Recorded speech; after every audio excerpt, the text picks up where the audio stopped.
I want to talk about the Washington Wizards for a second. I was watching the New York Knicks and Wizards game tonight. The Knicks won 119 to 102.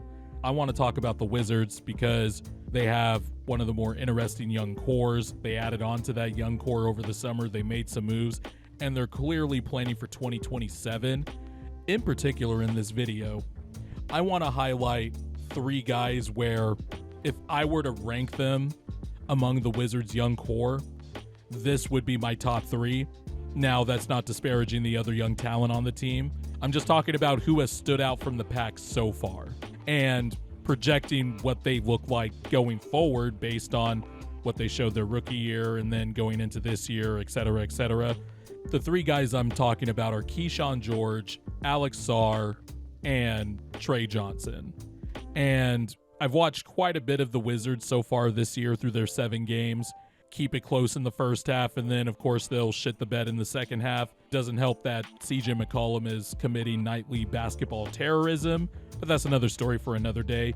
Through these Wizards games, you could see the flashes. You could see the young guys are exploring, finding themselves, and in particular, Keyshawn George, who I'm going to talk about first, because I believe the Wizards stumbled onto something that is a valuable commodity in the NBA, which is the 6'7", 6'8" playmaking wing. And Keyshawn George's playmaking so far has really been eye-popping, averaging over 4.5 assists per game. And you could just tell his vision's gotten a little bit better. That handle has gotten a little bit more solid. He doesn't get sped up. He doesn't seem like he's, rushing to make a decision. And it's always quick. But, man, a 6'8" playmaking wing that could shoot at least league average from three, because post All-Star break last year, the Wizards empowered him more. He shot 35% from three, but also eclipsed 3 assists per game. And he's carried that going into this year. He's also using a 6'8" frame to get steals, ignite breaks. And you could just see he has a synergy already with Alex Sarr and Trey Johnson in particular. And there's numbers that sort of back this up. Obviously, it's noisy, small sample size season. We're 7 games into the NBA season. Lineups that include the trio of Alex Sarr, Keyshawn George, and Trey Johnson are posting a 119 offensive rating. Now, Cleaning the Glass hasn't updated the numbers because, the game was tonight. They haven't updated it yet. But even in that Knicks game, I feel like the Wizards' best stretches when they went on runs came when Alex Sarr, Keyshawn George, obviously, who are both starting, but then Trey Johnson comes in and provides that spacing. In the Dallas game, especially in the first half, the Wizards ran a few plays that involved all three, where Alex Sarr would set the screen for Trey Johnson to curl around into the lane, and George will find him up with the pass for like a nice little 12-footer, for example. Keyshawn George finding Alex Sarr on pick and rolls, pick and pops. Alex Sarr will either roll to the basket, and then Trey Johnson is just standing out there 35 feet, ready to launch. That's the thing with these three, too. Each of them has NBA skills that are clearly translating, and it's NBA skills that happen to synergize with each other. Like Alex Sarr's ability to just roll to the basket, be big, athletic, developing as a passer himself. We could go to Alex Sarr now. Well, I'll probably bounce back and forth between the three a lot. But Alex Sarr, averaging over 17 a game, over 8 rebounds, shooting 53% from the field and 35% from three. He was shooting 42% from three going into the Knicks game tonight, but he is clearly playing with a new level of swagger that you didn't really see. It was off and on during his rookie year. You could tell he was raw, figuring stuff out. Alex Sarr was sort of like this controversial figure over the summer. A lot of debate about like how good he could be, how good was his rookie year. I would say it was a mixed bag, like with all bigs. I mean, shooting 39% is never good. But what I like is he seems to have come in this season with a new mindset, changed his shot diet. He's shooting a lot more shots at the rim now. And that's obviously probably a testament to the fact that Keyshawn George is finding this guy a lot. There's a lot of guys on this roster that can theoretically at least penetrate CJ McCollum and Chris Middleton. While CJ McCollum is committing basketball terrorism, he does provide some spacing for Alex Sarr. He has a lot more space to work around to with a lot more shooters. Alex Sarr is just so interesting to me. I always liked him because I'm just like, what if this guy could just be like a 7-1 wing?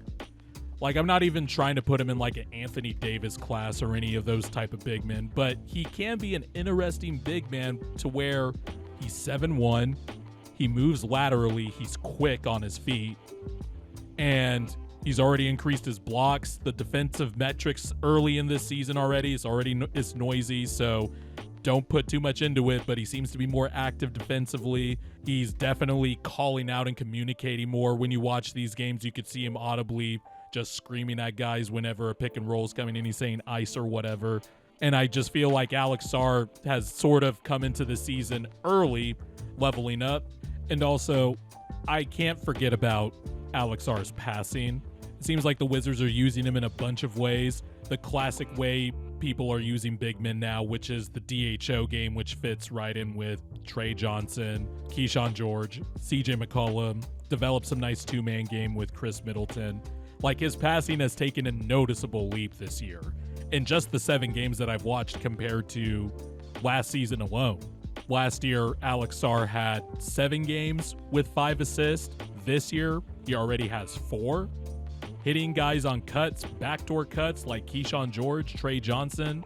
Now, of course, these guys are all going to hit walls at some point. Again, these Wizards are bad. They're going to finish in the lottery again, but there is a lot of young talent here to look at. Trey Johnson, one of my favorite prospects, by the way, in the 2025 draft. His shooting and the way he shoots, the ways he could get his shot off. The handle was something that I was worried about with him going into the draft, but it just looks like he's fine. Like, he is a little skinny. He's going to have trouble dealing with, the physicality of the NBA, but he seems to hold his own fine. If there is one thing, though, quick decision maker. He's going to let that shit fly. And if the three's not there, he's going to pump fake.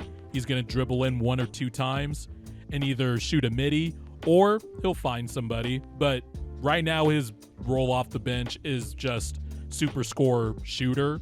But you could tell there's some wiggle to his game. There's some junk to his game too if he got more opportunities.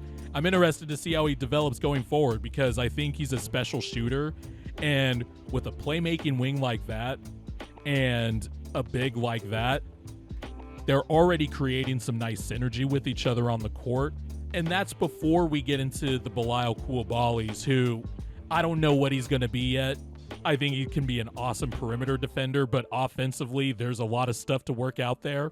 But right now, especially with the vets on the Wizards too, which have to factor into this, you could just tell they're setting up for 2027. And that's very interesting because I remember a few years ago when a team was collecting assets and young players, and then they were waiting for a certain summer where they had cap space, and then they would go in on not just veterans, but veterans that are good players that will, provide an environment for winning basketball. That was the Houston Rockets when they finally let go of Steven Silas at the end of the 22-23 season.